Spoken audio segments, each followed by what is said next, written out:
Hi guys, I'm Arun Agarwal. Welcome to our channel Learn Competitive Programming with CodeChef. Every week we upload tons of competitive program related content, so here's a reminder to subscribe and click on the bell icon to stay notified. Today we're going to discuss a problem named minimum subtree cover, which appeared in the June 2021 long challenge.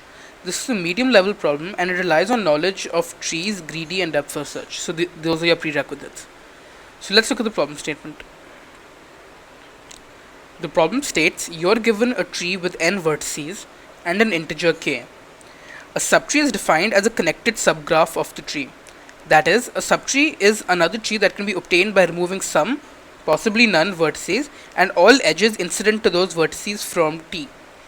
A subset S of vertices is called good if every subtree containing all nodes in S has at least k nodes. Find the size of the smallest good subset. Okay? For our constraints, n is between 1 and 10 to the power 5 over a single case, and over all cases the sum is less than or equal to 10 to the power 6. Okay. Now let's look at the sample input. We have n is equal to 7, so there are 7 nodes, and k is equal to 5. So we want to select a subset of nodes such that every subtree containing that subset is of size greater than or equal to 5. Okay. Now, it's clear that a subset of only one node cannot work, right? Because this node itself contains it and it's a connected subgraph. So therefore, this should always be of size 1, right? And we want one of size 5. So, I claim that these two nodes work. And this is obvious, right? Because the path connecting them, it'll have to include 2, 3 and 5 as well. So that's 5 nodes right here, right? And like if 1 and 6 are connected, then these 3 nodes have to be included as well. So that means every connected subgraph including 1 and 6 will have to include 2, 3, 5, meaning that the minimum size is 5 and k is 5, right? So we have our solution. Now, and you can try different subsets and see if they work or not. So for example, this subset of even size 3 doesn't work, right? Because it itself is connected. So the smallest connected subgraph containing these 3 nodes is these 3 nodes itself, which is less than 5. Okay? And you can try more. For example, you can try this. And again it doesn't work, right? Because you add this 4th node and it's connected. And again, if you were to try this, for example, again wouldn't work, but if you add 7, then it works, right? So you can experiment with this a bit to gain some intuition about what we're doing. Alright, now I'm going to introduce some terminology. Okay, we have a subset X of V. Okay, this is a subset of V. Now we define this notation to be the induced subtree of X. Okay, so this is the induced subtree of X, and we define this to be the set of minimum size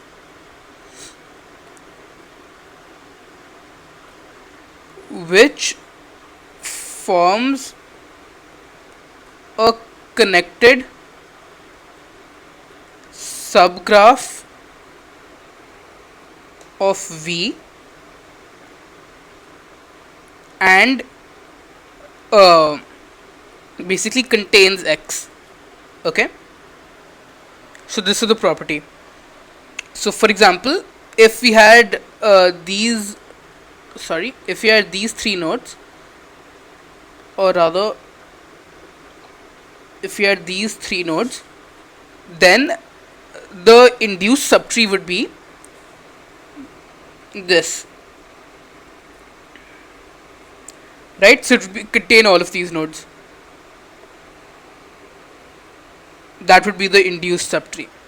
Okay, and a simple way to construct the induced subtree is that for every pair of nodes in X, we add the paths between those two nodes. So for 1, 4, 6, we add the paths from 1 to 4, 1 to 6 and 4 to 6. Okay, the path from 1 to 4 is this, the path from 1 to 6 is this, okay, and the path from 4 to 6 is this. Okay, so if you add all of these and take their union, you get the induced subtree. Okay, cool. So that's just some terminology we're going to use throughout this. Okay, now let's try to approach the answer a bit and see how it works. So in what cases will the answer be a set of size 1? Okay, now a set of size 1 is a single node, right? Now if cardinality of x is equal to 1, then obviously cardinality of the induced subtree of x is also equal to 1, right? This is because there's no path you have to add, so only x itself works, right? So if k is equal to 1, then answer is equal to 1. Now, in what cases will the answer be exactly 2? So if cardinality of x is equal to 2, then the induced subtree of x will contain the path from whatever x0 to x1, the two nodes in x basically. Okay, now if k is less than equal to the length of this path, the length of path from x0 to x1, then the answer is less than equal to 2, right? It would imply that x is a good set, sorry.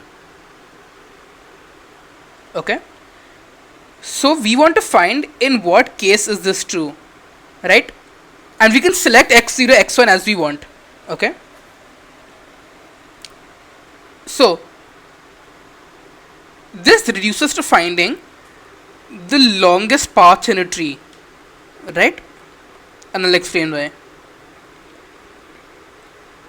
So let's say the longest path in a tree is between two nodes a and b.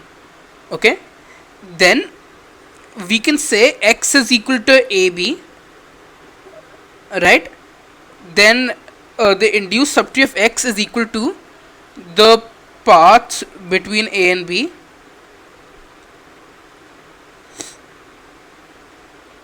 right? And this is the longest path in the tree, so this is the maximum possible cardinality of the minimum, or this is the maximum possible cardinality of the induced subtree we can have with a set of size 2, right? And so if k is less than equal to the length of path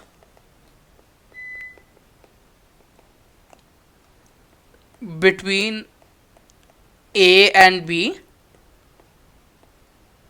then answer is equal to 2, right? And how do we find the longest path in a tree?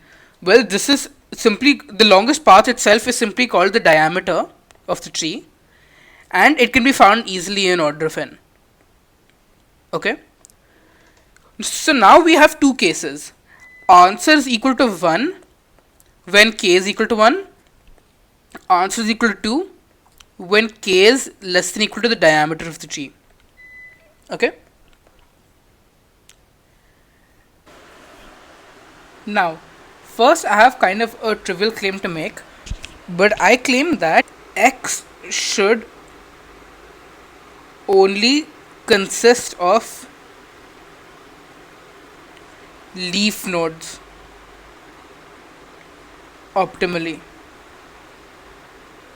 Okay, that means that if we have a set x of size m, let's say, okay, then there exists a set y of size less than equal to m, with the length of path from x0 to x1 the size of the induced subtree of y greater than or equal to the size of induced subtree of x. Okay, and the proof for this is actually really simple. Okay, we'll just consider a tree. Okay, I'm just making a binary tree because it's easier, not because the structure helps. Okay, now let's say that we've selected a node which is not a leaf. Okay, now the induced subtree of this is this, right?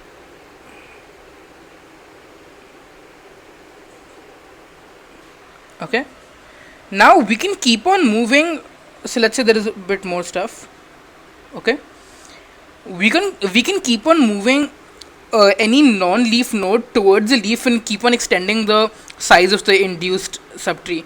So you can make it go down here, then we can make it go here, we can make it go here, and you see as it moves towards the leaf, the number of nodes in the induced subtree also keep increasing, right? So therefore we can claim that X contains only leaves, and you can see that we'll always find an answer with this as well, because if you just select all the leaves in the tree, then you'll get the induced subtree as the entire tree, right? So if we select all leaves, then to correct all leaves we need the entire tree, right? Very easy to prove, right? So such an answer always exists with only leaves. Okay, so we won't bother including inside nodes. Okay, good. Now the next claim, and this claim, I mean, it does help us directly, but more importantly it helps us build the intuition for our answer, or for our approach. So the claim is that for all a b in V, or rather in V cross V, such that the path from A to B is a diameter. Okay, so consider all diameters of the tree. Okay, and now for all subsets X of V, there exists a subset Y of V such that AB is in Y, or rather both A and B are in Y, and the induced subtree of Y is greater than or equal to the induced subtree of X. Okay, so what the intuition behind what we're trying to prove here is that if we have and obviously cardinality of X greater than or equal to 2, okay, and cardinality of Y less than or equal to cardinality of X. Yeah, so what we're trying to prove here is that if we have some subset of nodes that we've selected, okay, then we can always select a subset of nodes which contains the diameter of the tree, okay, has size less than or equal to this blue subset, okay, and the induced subtree will be of greater than or equal to this size, basically saying that it's always optimal to select the diameter of the tree inside our good set. Okay, that's what the base claim is. Okay, this is just a precise way of writing it. Okay, and the proof, this isn't completely formal, but it's good enough. So let's say we have a diameter UV. Okay, now we'll root the tree at some A on the path from U to V. Okay, so U and V are in different subtrees of A. Okay, this is U and this is V.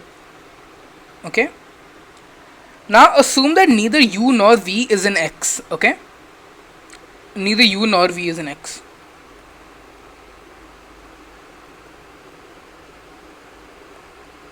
Too many. Okay, so let's say X consists of this and this and this. Okay, now we'll algorithmically find a way to add U and V. Okay, so first for U, we'll keep on going up, okay, until we reach a node which has a blue node in its subtree, right? So A is the first ancestor of U which has a blue node in its subtree. Okay, so let's say we're pointing to this node here, let's call it b. Okay, so then we'll remove b from the set, we'll remove b from x, and instead we'll add u. Okay,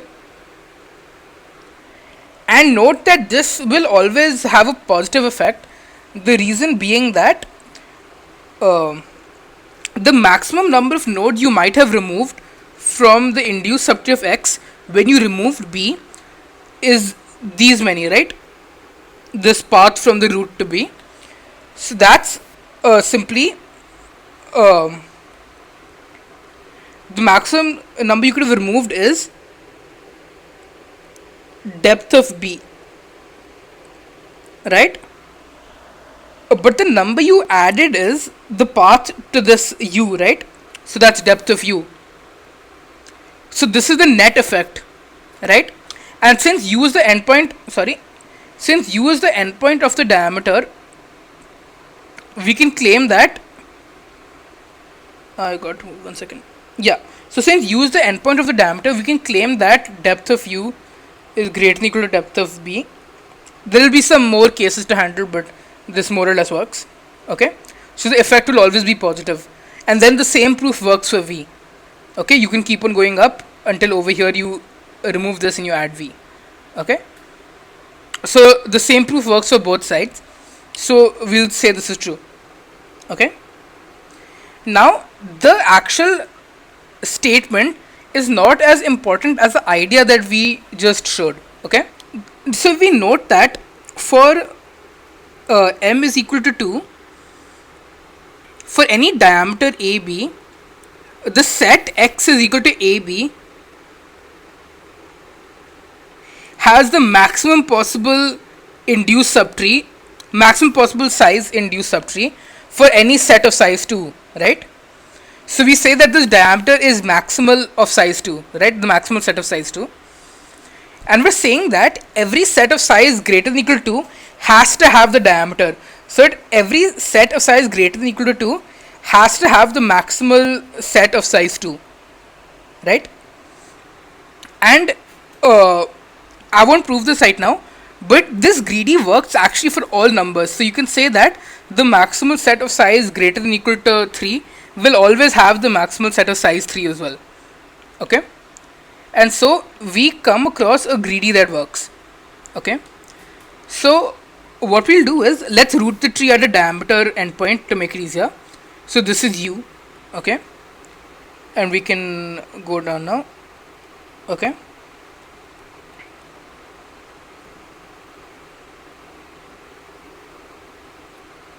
yeah.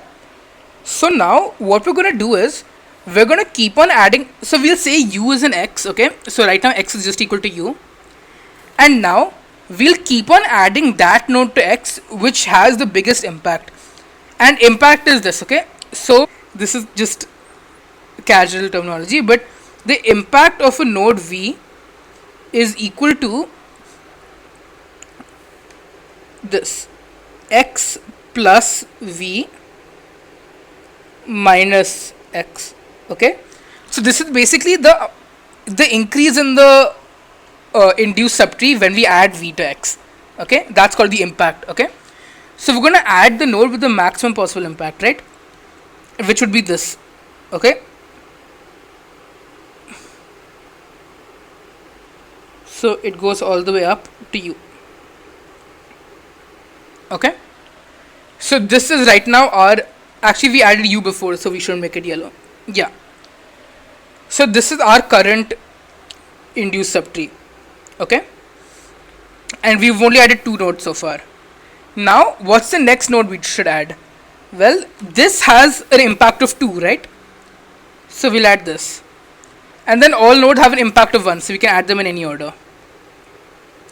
So we should keep on adding while the induced subtree is of size less than k. As soon as it's greater than equal to k, we can use this set. Alright. So to do this fast, what we want to do is, for all leaves, we want to instantly know what is the impact of this leaf. Okay. And it turns out that there's actually a pretty good way of doing this. Okay. So let's remove all of the colors.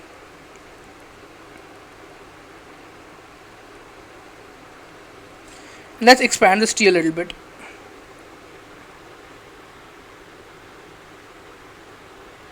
Okay. Now U is added by default, right? And just in case this is unclear, the reason U is added by default is because it's an endpoint of a diameter, right? So it'll always be in some optimal set. Okay. So there we go. That's why we add U right from the start. All right. Now,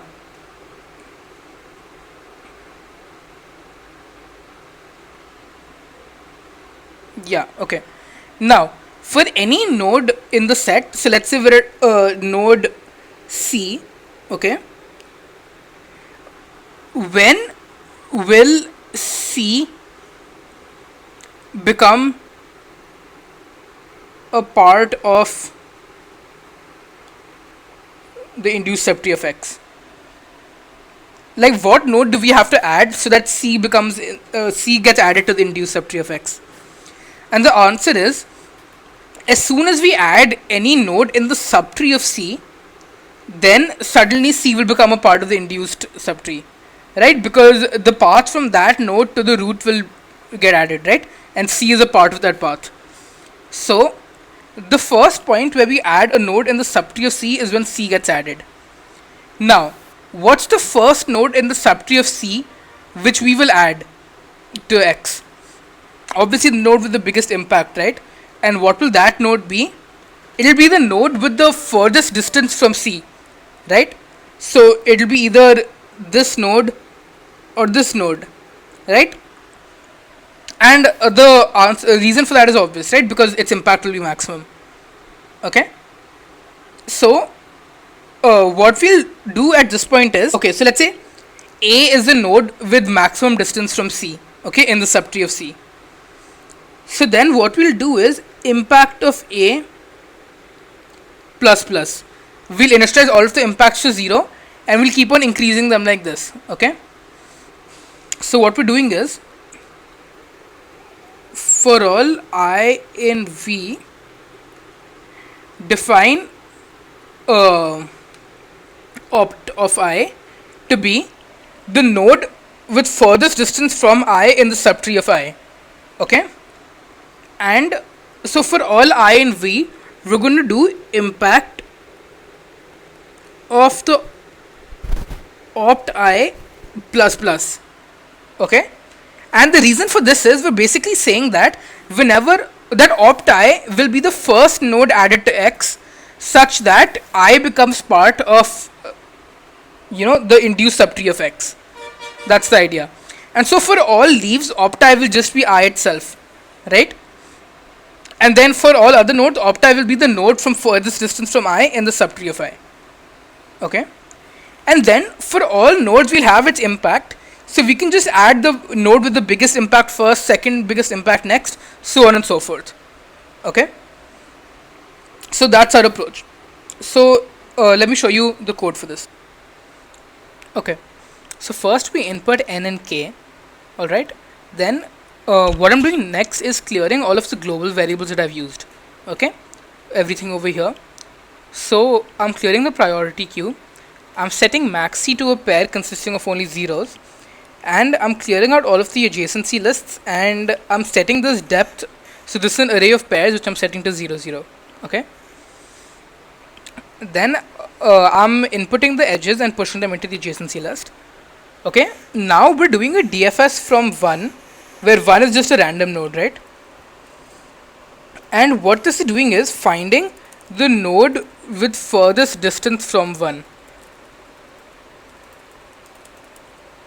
okay. And you can see how it's doing it, right?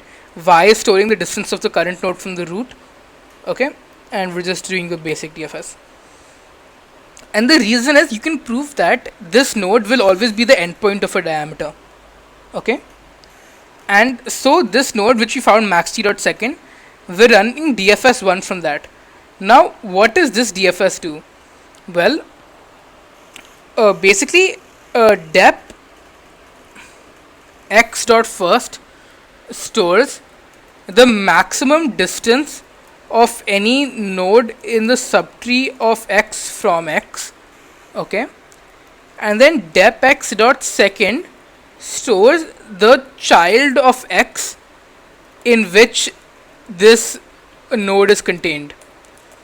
So basically, the child of x in which opt of x is contained, that's depth of x dot second. Okay, so you can see if we run the DFS over the child, then we see if the maximum distance from its child plus 1 is greater than the current maximum distance. Then we assign it to that, and we set dep x dot second to this child j. Okay. Now, in the second DFS, we say that if dep x dot second is equal to -1, meaning that we're at a leaf node, then we push nn into the priority queue. Okay, so nn is basically storing. So for node x, nn is storing impact x. Okay, and we've only done it for leaf nodes. Okay, so if nn is not true for some non-leaf node, okay, it's only true for a leaf node. So if dep x dot second is equal to -1, it implies that x is a leaf node. So then we push nn into the priority queue. Okay. Otherwise, we go over the adjacency list. Okay. So if j is equal to the parent of the current node, then obviously we continue basic DFS. And if j is equal to the child which contains opt x, then also we continue. And otherwise, we go into the subtree starting nn from 1 again. Okay. And the reason for this is that for all ancestors of x, including x, opt x will not be in the subtree of j. Okay, and this is because opt x will be in the subtree of dep x dot second, right? So j will always be suboptimal. So that's why the impact will start from 1 again for the subtree. Okay, and otherwise, if we go into the subtree of dep x dot second, then for all nn nodes plus 1 because of x, okay, so for all nn plus 1 nodes,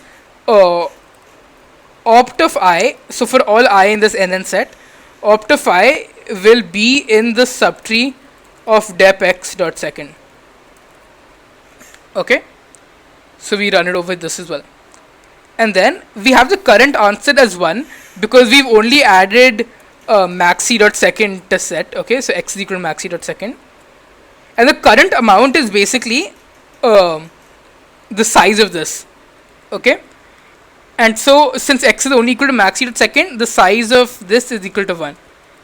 Okay, now while this the size is induced subtree current amount is less than k, then we add the impact, the maximum impact on the priority queue, which is pq dot top. Then we remove it from the priority queue and we increment the answer. Okay, incrementing the answer means we're adding another node to x. So we increment the size of x. Okay, and then we output the answer, and that's it. That's our entire code. So let's just submit this.